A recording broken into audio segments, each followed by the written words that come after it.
Olá, amigos! Como eu prometi para vocês, eu vou começar a fazer o estudo desse livro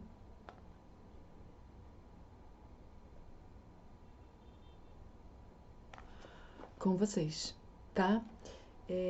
Por que eu escolhi fazer desse livro? É claro, porque esse livro me tocou.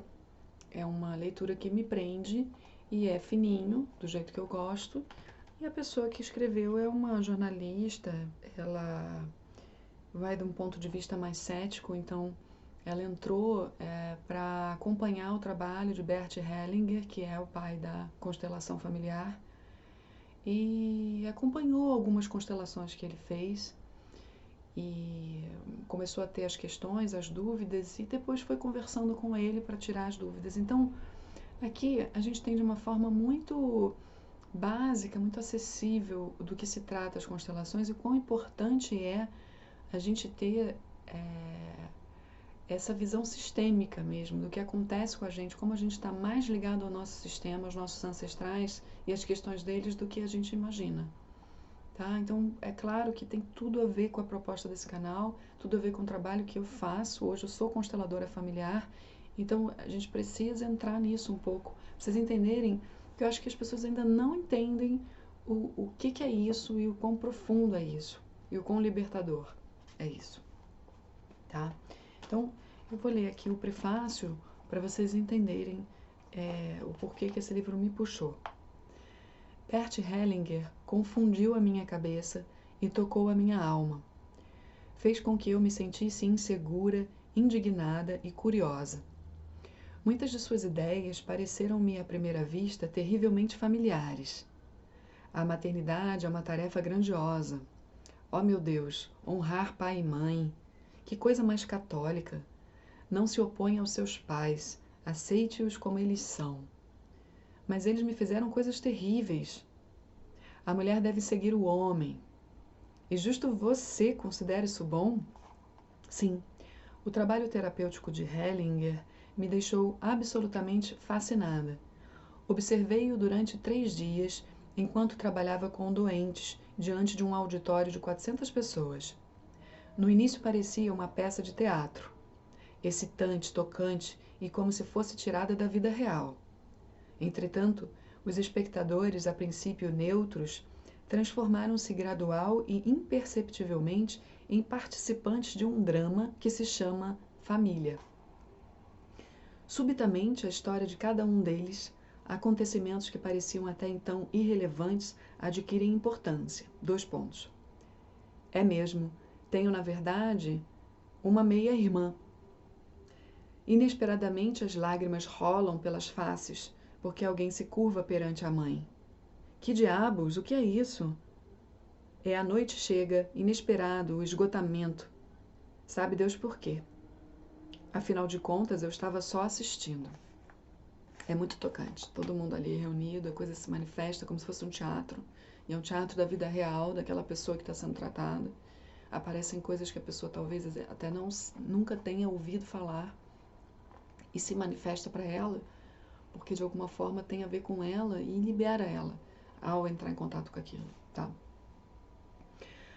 Por que é que palavras piedosas de repente adquirem tanto significado no trabalho terapêutico? Mostrar humildade perante os pais, pedir a bênção ao pai? O que há de verdadeiro em se chamar uma desculpa de descabida e o perdão de presunção? O que é que conduz o pensamento desse homem em seu trabalho terapêutico e como é que ele consegue tocar com precisão os pontos cegos do nosso arraigado pensamento racionalista? Porque é que ele vê amor em casos de incesto, mas isso é ultrajante. Ele vê a inevitabilidade da culpa no contexto nazista, mas eles deveriam ter percebido isso e tentado fazer o que era certo. Ele vê a indignação como uma energia que leva à violência. Mas é fundamental lutar contra a injustiça. Isso é ela falando, né? Ele vê o respeito pelo masculino apesar de toda a emancipação. Como ter respeito pelo masculino em vista de tanto desrespeito pelo feminino? Questões dela.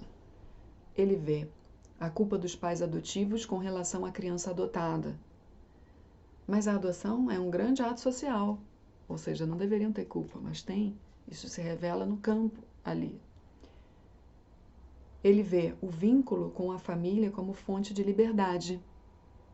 Aí ela diz, mas é essencial que os filhos se emancipem dos pais. Ele vê a reconciliação com o próprio destino. Eu decido sobre o meu destino.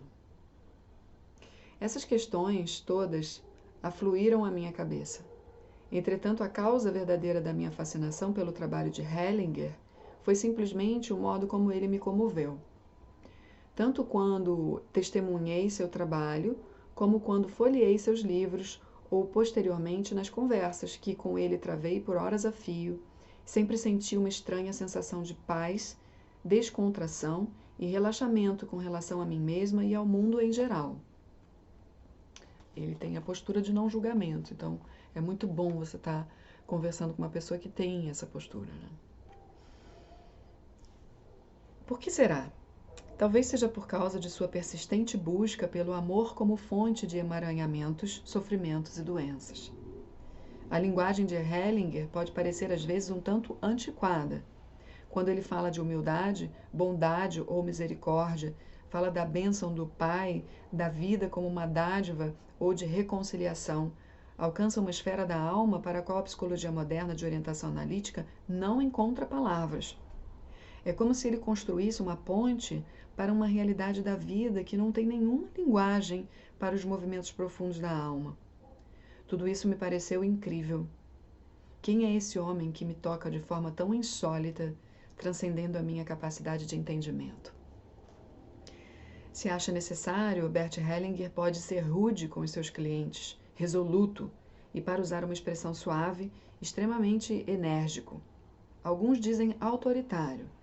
Ele não receia expressar abertamente opiniões duras quando outros ousam, no máximo, pensar nelas.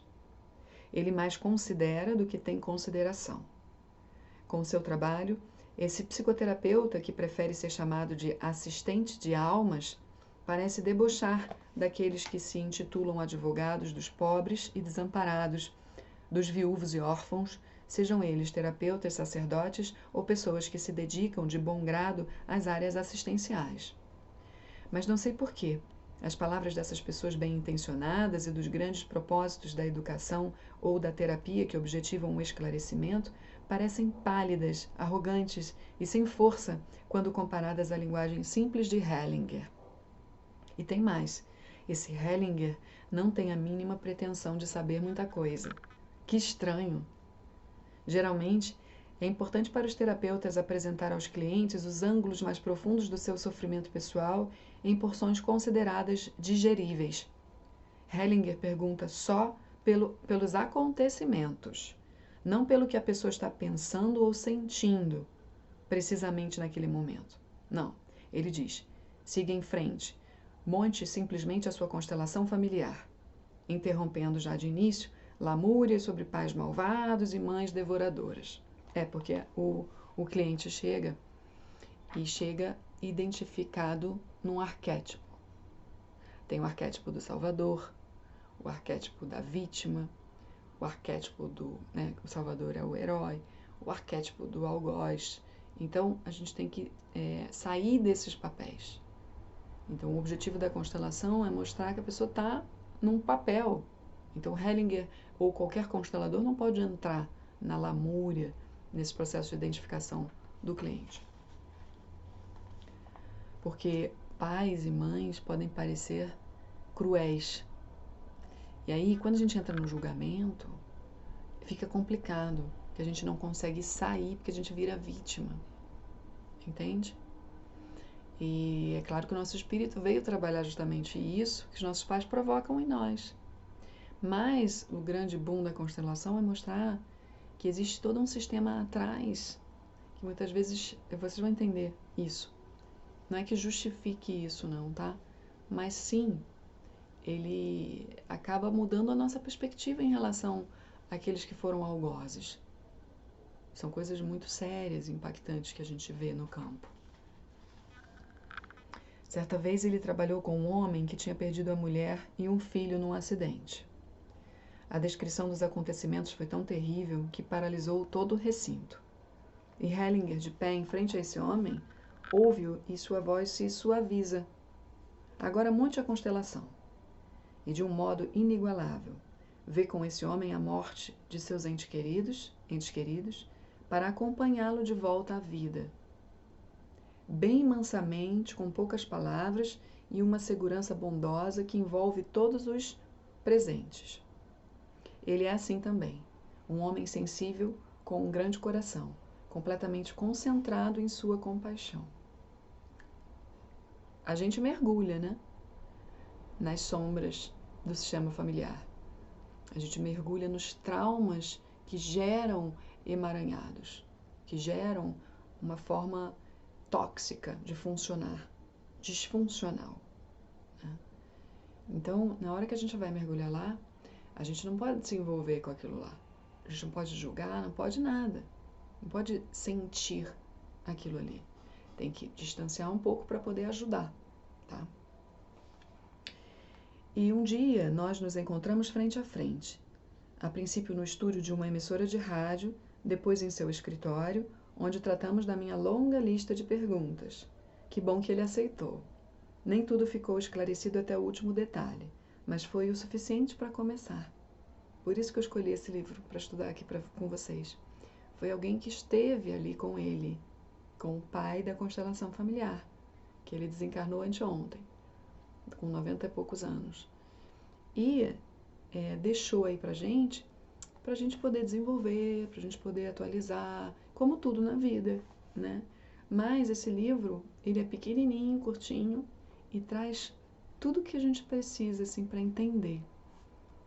As conversas com Bert Hellinger convidam para uma volta numa montanha russa de pensamentos e sentimentos. Ele provoca, fascina, toca e irrita. Essa mistura alimenta o espírito e estimula um tipo de raciocínio que, do contrário, poderia permanecer inerte e satisfeito dentro de nós. E de alguma forma você passa a olhar o mundo com mais indulgência. É o que a gente busca, né? Olhar o mundo com maior compaixão, com maior indulgência. E a constelação, ela te muda isso. Ela te proporciona essa mudança de olhar. Ela te mostra, te revela aquilo que estava endurecido em você, como uma camada grossa, né, de resistência, talvez de defesas inúmeras, de identificações inúmeras, e que no momento que você vê aquilo tudo, caraca, a constelação te toca, te emociona, e isso faz com que as resistências se quebrem, tudo aquilo que a gente busca, né, que a gente passe a iluminar a nossa vida, tá?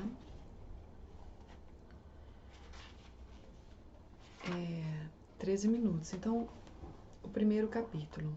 Sofrer é mais fácil do que encontrar soluções. Isso é a gente, tá? É a gente. Este primeiro capítulo é a transcrição de um programa de rádio no qual o método de trabalho de Bert Hellinger foi apresentado aos ouvintes da emissora lá na Alemanha, tá? Ela foi colocada no início deste livro porque serve como introdução ao pensamento e à técnica de trabalho de Hellinger. Então, Gabriele faz a pergunta para Hellinger: o que é uma terapia familiar sistêmica? Ele responde: na terapia familiar sistêmica, trata-se de averiguar se no sistema familiar ampliado existe alguém que esteja emaranhado nos destinos de membros anteriores dessa família. Isso pode ser trazido à luz através do trabalho com constelações familiares. Trazendo-se à luz os emaranhamentos, a pessoa consegue se libertar mais facilmente deles. O que são constelações familiares? Vamos dar um exemplo, assim poderemos falar melhor sobre elas. Esse exemplo provém de um seminário de Bert Hellinger em um congresso em Garmisch, onde ele trabalhou com doentes. Estes estão sentados num grande círculo e cercados por aproximadamente 400 pessoas que participam como observadores. Bert Hellinger inicia o trabalho perguntando aos clientes o que os aflige. Um jovem sofre, desde os 18 anos de idade, de uma enfermidade que se manifesta através de taquicardia e distúrbios vegetativos.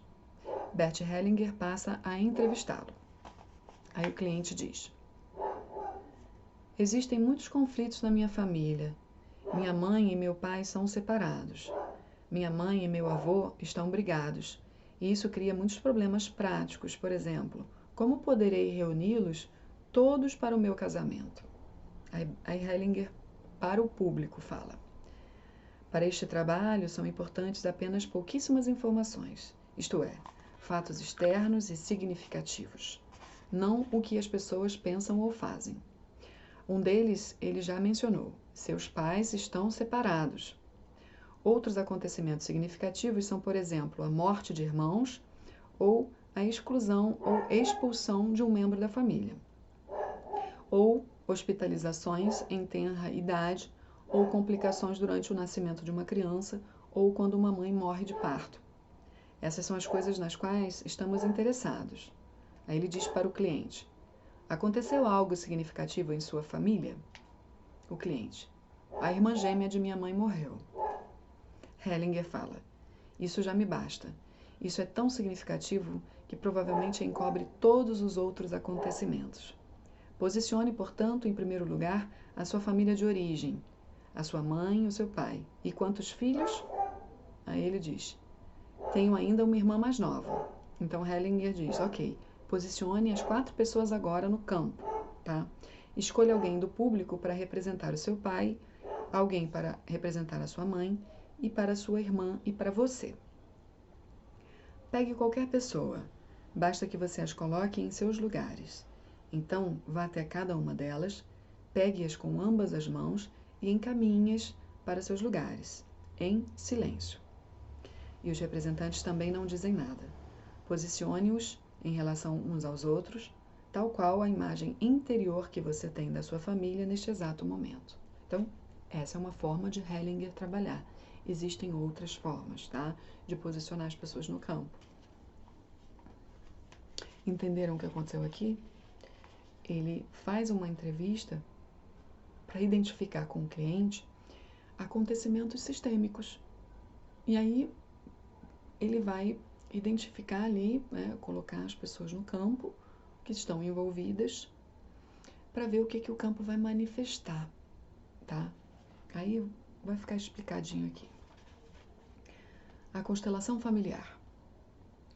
O jovem escolhe entre o público presente representantes para o pai, a mãe e a irmã, pessoas totalmente desconhecidas, e as posiciona em relação umas às outras, de acordo com a sua imagem interior no momento. Neste caso, o pai estava afastado e virado de costas para a mãe. Ali estavam pessoas completamente estranhas, escolhidas ao acaso, que não conheciam o cliente e nem a sua história familiar. O que pode acontecer então? O que é curioso nessas constelações é que as pessoas escolhidas para representar os membros da família se sentem como as pessoas reais, tão logo se encontrem na constelação. Algumas vezes começam a sentir até os sintomas que os membros dessa família têm, sem sequer saber algo sobre eles. Por isso que eu falo em mediunidade, para vocês entenderem melhor. É uma sensitividade ali, né? As pessoas precisam se colocar disponíveis. Não podem entrar no processo da mente de julgar ou criticar. E isso é muito semelhante ao desenvolvimento mediúnico, né? Para a gente poder manifestar o que o outro sente, manifestar um espírito, por exemplo, a gente tem que estar mais esvaziado da gente, sem esse mentalzão, permitir que a coisa flua, tá? É só por isso que eu falo em mediunidade. Por exemplo, uma pessoa teve uma vez um ataque epilético quando representou um epilético. Ou, frequentemente, um representante tem taquicardia ou sente que um lado do corpo está frio. Se questionarmos das pessoas reais, verificamos que é realmente o que sentem. Não existe uma explicação para esse fato, mas foi constatado milhares de vezes nessas constelações. Então, isso é incrível, tá? Lá na Austrália agora, as representantes da constelação nunca tinham feito isso. Foi impressionante o que elas sentiram. E é tão legal que no final quando a gente faz uma roda de fechamento, né, do trabalho, cada um muito, muito, muito, vamos dizer assim, excitado, emocionado, empolgado, quero fazer mais, porque é uma prova viva de que existe algo maior. É igual a mediunidade. A gente desenvolve a mediunidade para a gente também ter o contato com essa força maior, que é Deus. É Deus manifestando, é algo maior. Né? A gente pode chamar do que quiser. Né? O que o Senhor pode ver quando olha para uma constelação? Como é que ela atua? Posso ver os relacionamentos entre os membros da família. Aqui, por exemplo, é bem significativo que o pai fique afastado e virado de costas, e o filho fique na frente da mãe. Deixando que isso atue dentro de nós, podemos ver onde está o problema. O Senhor fala em emaranhamentos. O que quer dizer com isso? Emaranhamento significa que alguém na família retoma e revive inconscientemente o destino de um familiar que viveu antes dele. Se, por exemplo, numa família, uma criança foi entregue para a adoção, mesmo numa geração anterior, então um membro posterior dessa família se comporta como se ele mesmo tivesse sido entregue. Sem conhecer esse emaranhamento, não poderá se livrar dele. A solução segue o caminho contrário. A pessoa que foi entregue para adoção entra novamente em jogo. É colocada, por exemplo, na constelação familiar. De repente, a pessoa que foi excluída da família passa a ser uma proteção para aquela que estava identificada com ela. Quando essa pessoa volta a fazer parte do sistema familiar e é honrada, ela olha afetuosamente para os descendentes, para aqueles que vêm depois. Então, para mim é inevitável pensar em padrões kármicos, vida passada. Eles não gostam que a gente fale assim, tá? Eu que estou entrando com isso. Porque são inúmeros os casos de pacientes que eu atendo que tiveram, por exemplo, vidas anteriores de rejeição, de exclusão, de abandono. E quando você passa por um processo de adoção, você é entregue, por exemplo, uma adoção, isso vai ficar um registro emocional negativo em você. Então, trazendo para o sistema familiar, se tem um membro da família que passa por isso vai ter que ser ajustado lá na frente. Então, tem tudo a ver com o espírito, né? Como as coisas, o porquê das coisas. Por que as coisas acontecem? Ninguém está aqui sofrendo uma injustiça ou sendo punido. Não é nada disso. É apenas uma balança das experiências, das existências, né? Daquilo que a gente traz. Somos todos um sistema, mesmo. Nós tivemos todos um ponto em comum, de onde saímos e fomos gerados. E a gente entra nos ciclos de reencarnação. Por que a gente entra? Para resolver as questões que não foram emocionalmente resolvidas com ok. A gente carrega isso como um imã, essas negatividades. E aí elas atraem as circunstâncias, as relações, as pessoas. Então, na constelação familiar, você vai acessar dentro desse sistema, por exemplo, de 4 gerações para trás, que é o que a gente basicamente consegue acessar, aquilo que está provocando um emaranhamento para soltar lá na frente. Uma pessoa que foi entregue para adoção fica um registro negativo de rejeição, que ela tem que tratar isso. Se ela não consegue e desencarna sem tratar isso, um outro membro da família lá na frente vai honrar isso, para que até que isso seja visto. Entende? Então, a constelação é uma forma de isso ser visto, incluído, reconhecido, honrado. A pessoa é vista, é honrada e literalmente a energia dela muda e libera. Então, ela é como se ela veio antes, né? Então, quem vem antes é maior no sistema, então tem grande poder sobre quem vai para frente. E aí, a pessoa que não toma o lugar dela, ela é grande, ela se sente pequena, menosprezada, abandonada, rejeitada, ela não ocupou o lugar. Ela não ocupando o lugar dela, o empoderamento dela, ferrou lá para frente.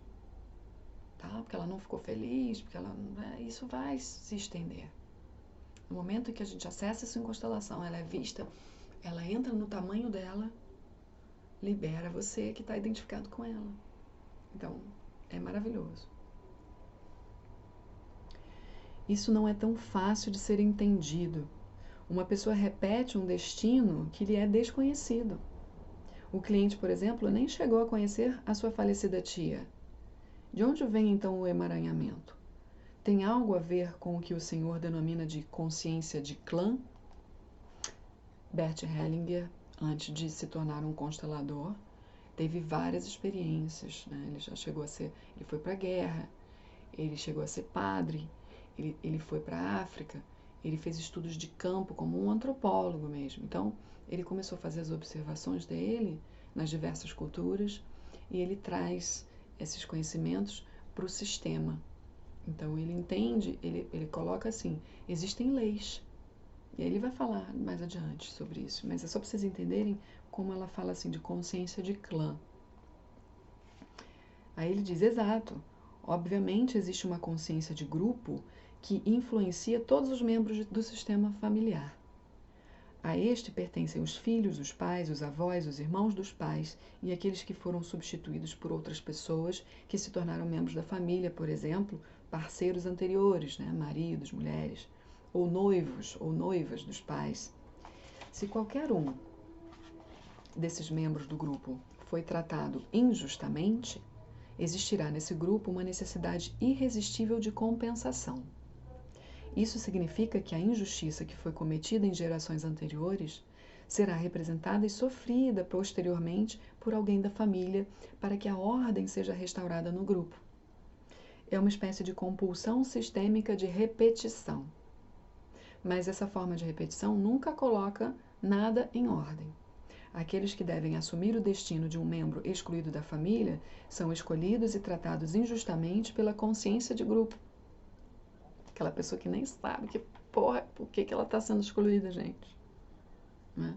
O grupo todo exclui, ninguém está consciente do que está fazendo. Né? Eu canso de falar aqui para vocês da minha experiência. É muito interessante. Mais para frente a gente vai costurando para vocês terem uma compreensão mais prática. São, na verdade, completamente inocentes.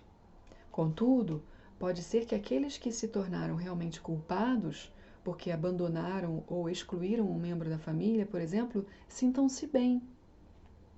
A consciência de grupo não conhece justiça para os descendentes, mas somente para os ascendentes. Tipo, se eu sofri uma injustiça aqui, foda-se quem vem na frente. Né? Eu estou injustiçado e fico preso aqui, e vocês também, entendeu? Então, obviamente, isso tem a ver com a ordem básica dos sistemas familiares. Ela atende à lei de que aquele que pertenceu uma vez ao sistema tem o mesmo direito de pertinência que todos os outros.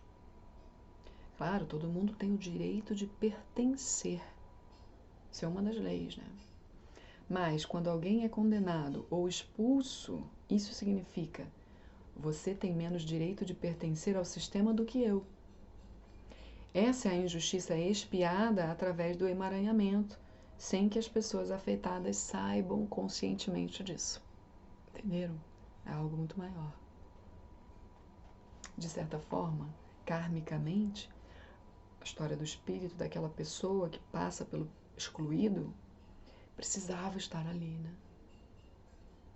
A gente acessa muito isso em vidas passadas, tem um porquê tudo, né? E aí o que a constelação faz é trazer uma libertação daquilo, quer dizer, sem precisar falar em vidas passadas, porque não é, né? Não tem a ver para eles. Só que agora na Austrália, uma das constelações que eu fiz era de um homem que, a gente abrindo o campo, viu que ele estava preso.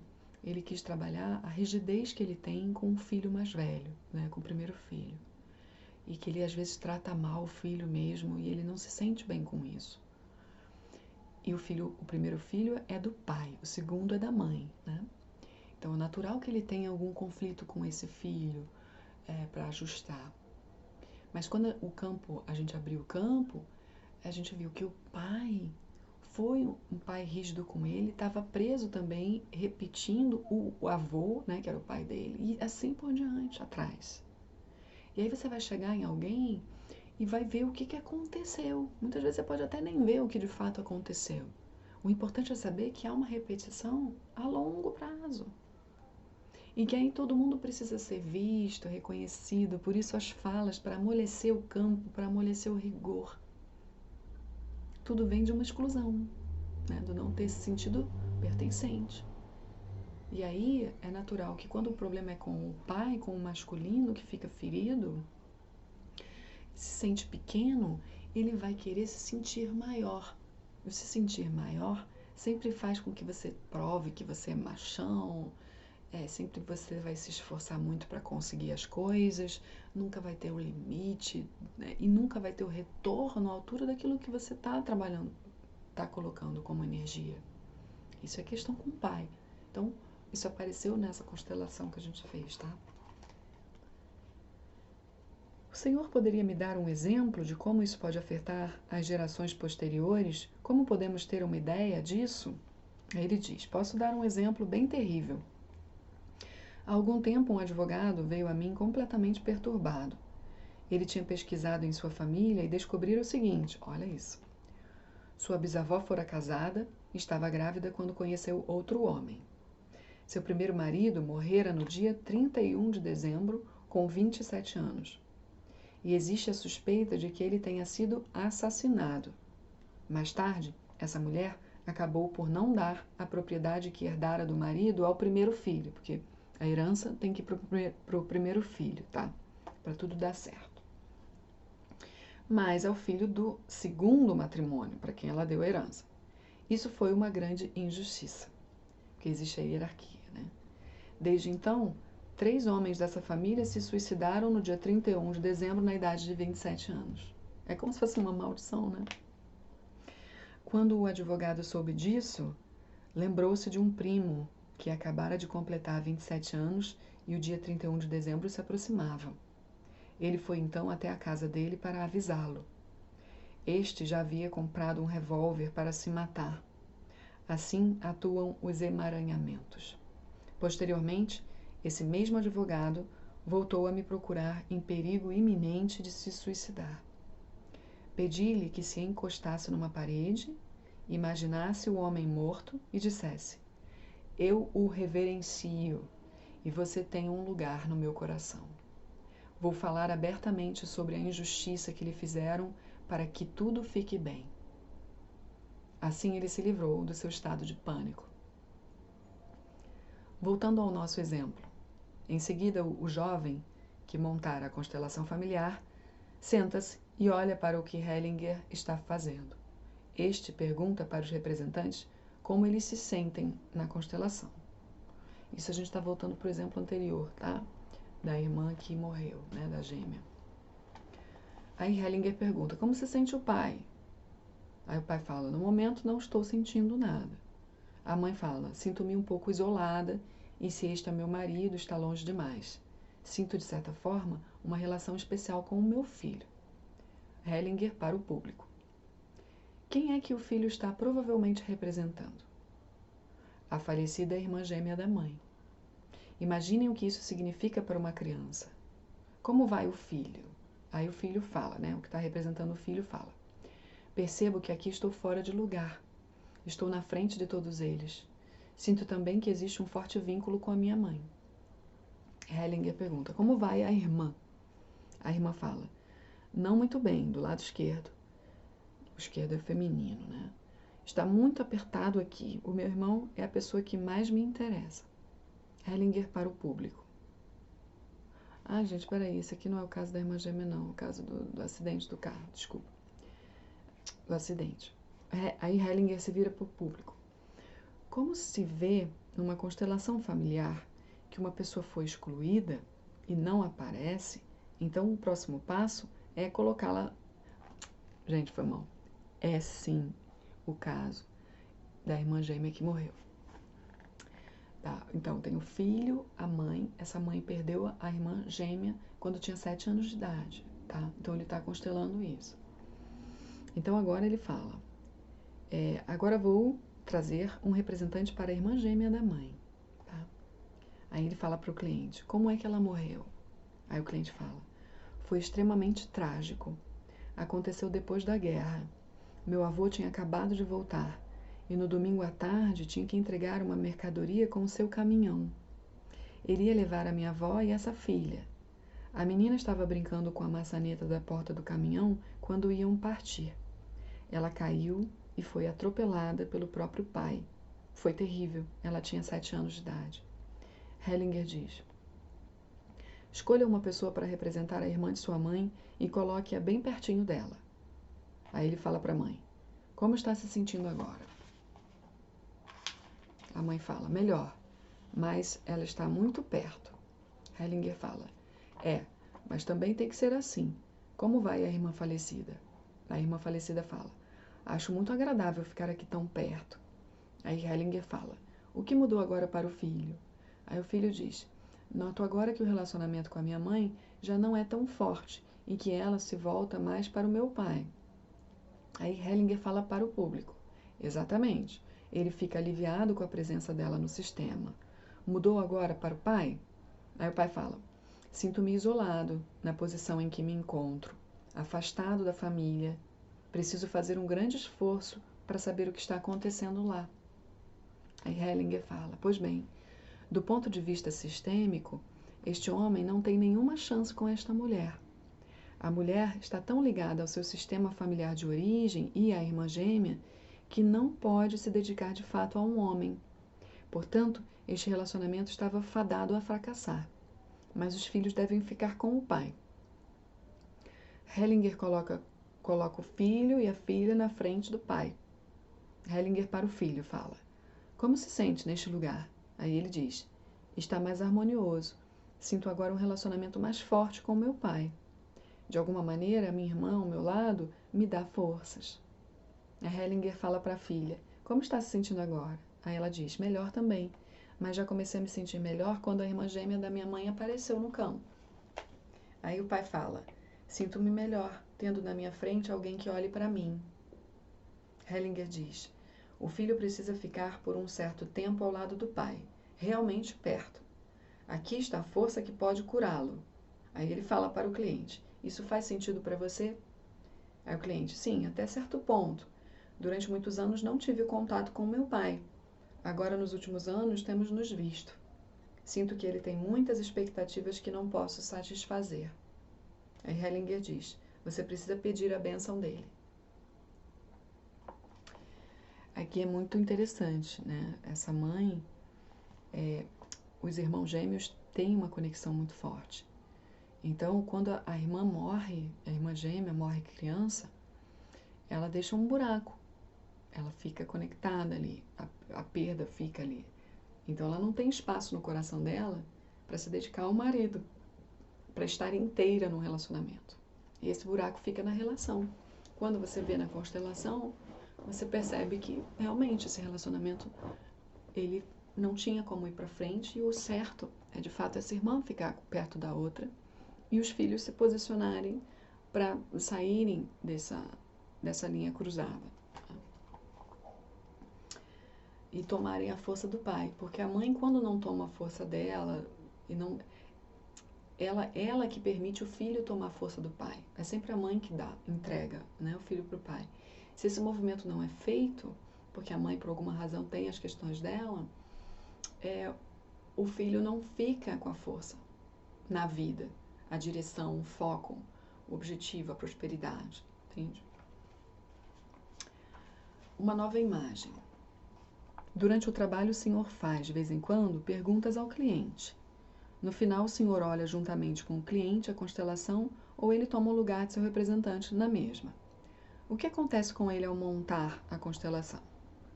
Bom, em primeiro lugar, ele vê que tinha uma imagem incompleta da família. Nesse caso, por exemplo, a irmã gêmea tinha sido excluída. Ele percebe que tinha que substituí-la para a mãe e vê que seu pai queria partir. Quando a pessoa excluída aparece no sistema, a imagem se transforma. Os filhos vão para a esfera da influência do pai, em vez de continuar ao lado da mãe, e a mãe é deixada sozinha com a irmã gêmea, porque elas têm um vínculo. Assim, o cliente consegue formar uma nova imagem da família.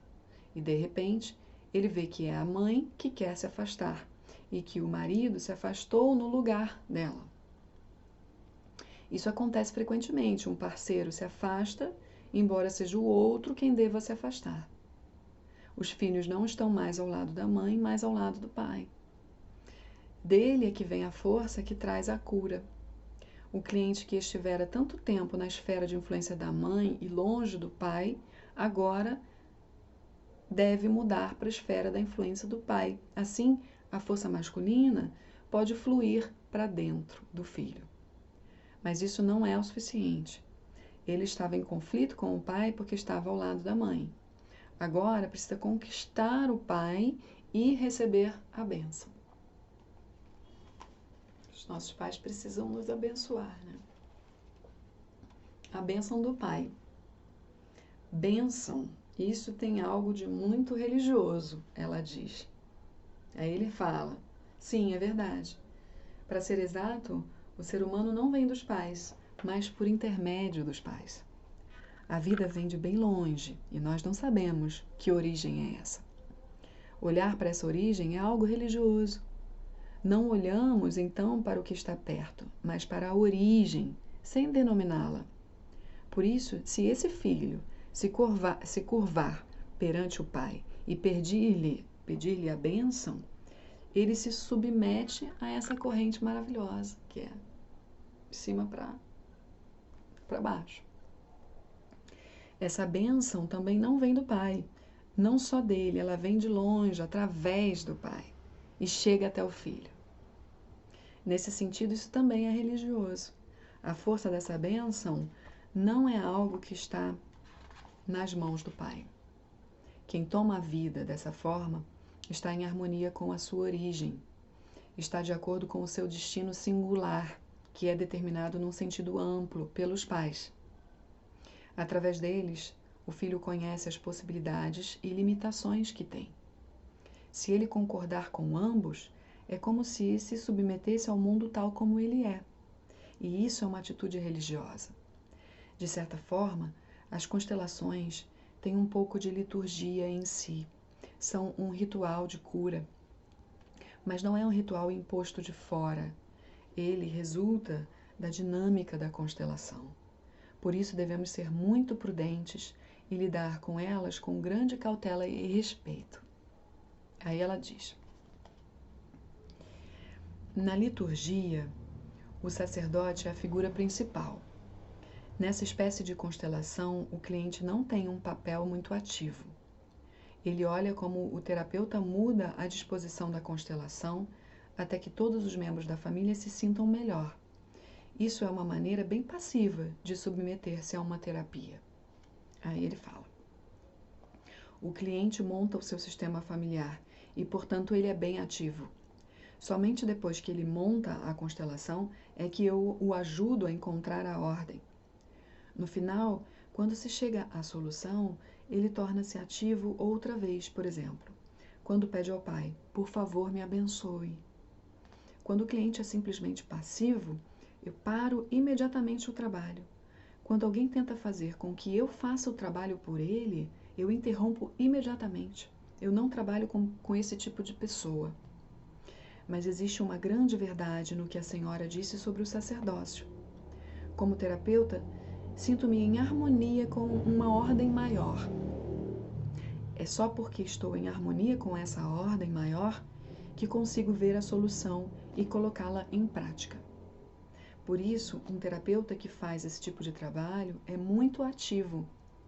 Muitas vezes isso parece assustador para alguns. É como agir com grande autoridade. Aí ela diz, muitos dizem que é autoritário. Aí ele diz, eu ouço isso muitas vezes. Entretanto, essa espécie de autoridade só pode ser exercida com extrema humildade, isto é, em harmonia. Eu faço uso dela porque me sinto em harmonia com a realidade que se apresenta à minha frente. Sinto-me, acima de tudo, em harmonia com os que foram excluídos. Os excluídos, ela diz, são aqueles que por alguma razão foram deixados de lado por uma família. Aí ele diz: são aqueles a quem se negou o respeito ou o seu direito de pertinência ou uma posição de igualdade com relação aos outros membros da família.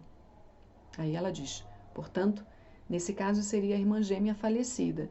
Mas esse fato era do conhecimento de todos nessa família, não era? Aí ele diz: era. Mas o que acontece num caso tão infeliz? Isso provoca um medo tão grande no sistema que nenhum membro da família quer saber disso ou encarar essa realidade. Esse cliente escreveu-me há algumas semanas uma carta em que ficava claro que ele também estava querendo imitar o avô por sentir uma grande compaixão por ele. Preste atenção nisso. Devia ter sido uma situação horrível para o avô, que matou, a própria filha. Eu lhe respondi que deveria confiar que o avô seria capaz de lidar com o próprio destino. O avô matou a filha, Um pai, sem querer, matou a filha. Ele carrega a culpa, mas ele é grande, ele é maior do que esse neto. Então esse neto estava honrando esse avô. Por quê? Porque entendeu ali a culpa, se mobilizou, comprou aquela história. Mas isso, ele vai explicar daqui a pouco, é nossa presunção. Porque os nossos avós e os nossos pais são maiores que a gente. Então a gente não tem que ficar comprando o barulho deles. Senão a gente paralisa nosso destino, fica pegando o destino deles, honrando com aquilo. A gente precisa se liberar da história deles e entender que eles são grandes e eles que se resolvam. Nós somos pequenos e precisamos ir para frente, não ficar conectado atrás. E a culpa conecta a gente a uma paralisação. Aí ela diz: o avô é aquele que causou a morte da irmã gêmea. Aí ele diz: ninguém deve consolá-lo. Isso não é possível. A dignidade desse homem exige que se deixe que ele carregue o seu destino sozinho. A dignidade dele depende disso. Não é de todo mundo sentindo pena dele, entende? Ele tem uma dignidade ali, ele matou a filha, ok, foi sem querer, porra, vamos pra frente. Não quero que ninguém fique tendo piedade de mim, porque isso me desonra, isso me deixa menor. Então a dignidade desse homem exige que se deixe que ele carregue o seu destino sozinho. Ele adquire grandeza dessa forma, e ninguém deve interferir. Quando digo algo assim, por um lado estou sendo duro, mas por outro, estou sendo respeitoso e em harmonia com esse avô, porque eu o respeito. Se ajo dessa forma, o neto também fica livre. Viu, meu bem? Você devolve o poder para a pessoa. E aí o neto não precisa ficar arrastando aquilo. Aí ela diz: na última parte da constelação, o Senhor disse: neste relacionamento, o pai não tem nenhuma chance com essa mulher. Este relacionamento está fadado ao fracasso. Isso também parece muito categórico, muito duro. Aí ele diz: mas isso não é algo que eu tenha imaginado. Se um irmão gêmeo falece cedo, principalmente do modo como aconteceu, então o outro quer segui-lo para a morte. Essa mulher não conseguirá livrar-se da irmã gêmea, mesmo que queira. Isso parece muito duro. Eu poderia colocá-la agora à direita, ao lado do marido, e a irmã gêmea à sua direita, perto dela. Assim, a irmã gêmea estaria incluída no sistema. Mas, segundo a minha experiência, sei que neste caso isso não iria adiantar. O destino é tão ingrato que a mãe é impulsionada para fora do sistema. Convém deixá-la voltar à sua família de origem. Ela fica fora do sistema, do núcleo que ela construiu, porque ela ainda está presa ao núcleo dela lá atrás. Então ela sai desse núcleo e vai para lá. Ela é excluída desse. E aí assim eles ganham força, porque ela volta para o lugar certo dela, que é com a irmã gêmea. O que para mim é super positivo. Embora seja uma separação, pelo menos é a verdade. Ela precisa ser vista. Ela não pode ser negada, senão todo mundo sofre, todo mundo perde a força. Então sai daqui, vai para sua irmã, que é para onde você está vinculada, e deixa esse marido livre para ter a vida dele e esse filho se empodera,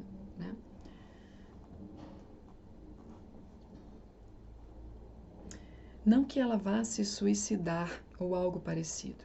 ela só não consegue suportar a ideia de ser feliz ao lado de um homem, sendo que a irmã foi tão infeliz no destino dela. É um amor muito profundo que atua aqui. Se eu o respeito, então a mãe fica livre para seguir o próprio destino e sente-se mais leve porque agora está ligada à irmã gêmea que for excluída. Mas a possibilidade de viver feliz ao lado do marido é algo que vai contra toda a minha experiência. Não se pode subestimar esses vínculos mais profundos. Aí ela diz, nesse caso o senhor fez um pequeno exercício com o jovem. Aí o Hellinger fala para o cliente, vá até a irmã gêmea falecida e lhe faça uma reverência bem suavemente com respeito. Depois faça o mesmo com os seus avós. Faça isso com respeito e reconhecimento pelo destino deles. Aí o cliente vai lá e faz a reverência. Levante a cabeça e olhe para todos eles. Você não olhou ainda para a irmã gêmea. Olhe sua tia nos olhos. Respire profundamente e faça outra reverência bem lentamente. Deixe a boca aberta, respire profundamente. Deixe a dor aflorar. É uma dor que honra a sua tia. Olhe-a novamente. Aí ele fala para o público. Agora podemos ver a diferença nos dois semblantes, no dela e no dele. Ele não consegue aceitar o que ela lhe oferece. É mais fácil para ele suportar a doença do que aceitar a bênção da tia. Aí a jornalista fala, o senhor terminou assim a constelação. E uma pessoa do público fez uma pergunta demonstrando preocupação. O que vai acontecer agora? O senhor vai deixar o jovem sair da constelação assim? Aí o Hellinger fala para o público. A pergunta da participante era, o que vai acontecer em seguida? Ela acha que algo mais deve acontecer. Não vai acontecer mais nada. Ele recusou a solução. Assim, algo muito importante vem à tona. O problema e o sofrimento são mais fáceis de suportar do que a solução. O problema e o sofrimento são mais fáceis de suportar do que a solução. Isso tem a ver com o fato de que sofrer ou manter o problema é algo que está profundamente vinculado a um sentimento de inocência e lealdade com relação à família num nível mágico.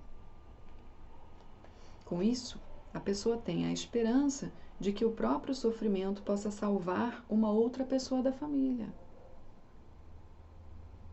O cliente vê agora que a tia não precisa de salvação.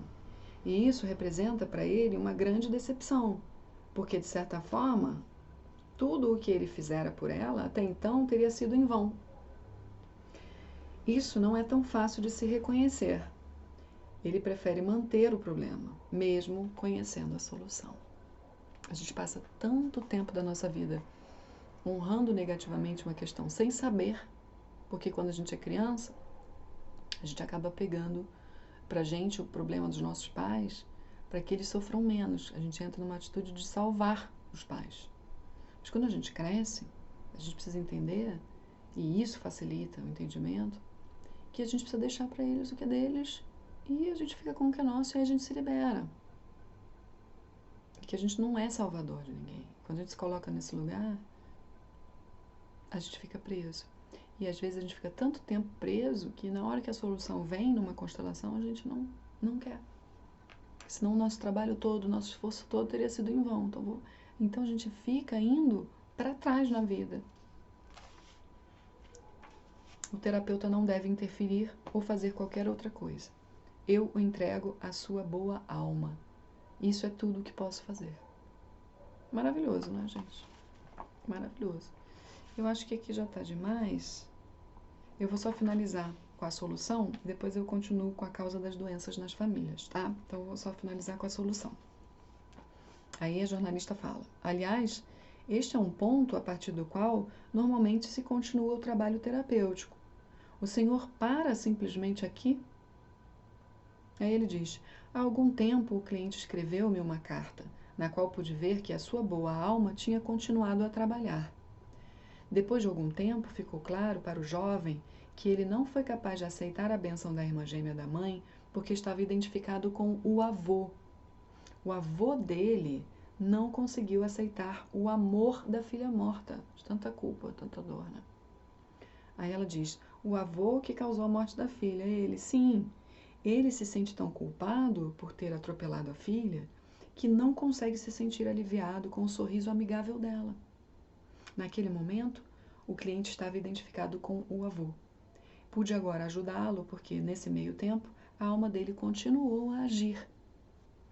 Ficou claro para ele o que se passa com o avô. E eu lhe disse que deixasse o sofrimento com o avô.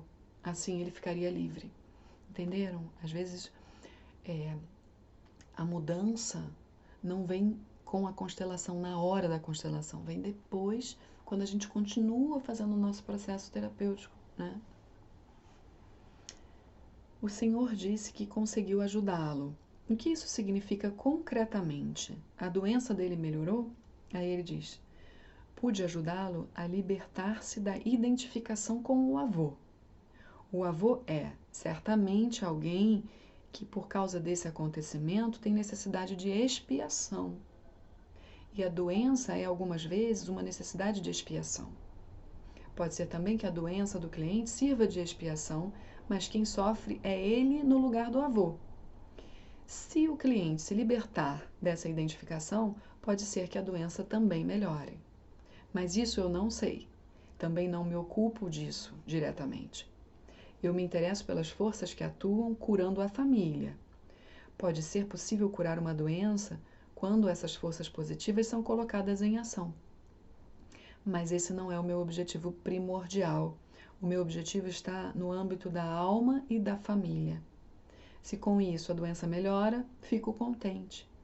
Mas é uma área que prefiro entregar aos médicos. Essa é a área da responsabilidade dos médicos. Eu não me envolvo em coisas que vão além da minha competência. Tá? É porque constelação não é psicologia, constelação não é medicina. É uma ferramenta que pode curar? Com certeza, mas não é esse o objetivo. O objetivo é harmonizar o sistema, tá? Então, a gente parou na página 22, a causa das doenças nas famílias. Depois eu continuo, tá bom? Maravilhoso, né, gente? Beijo.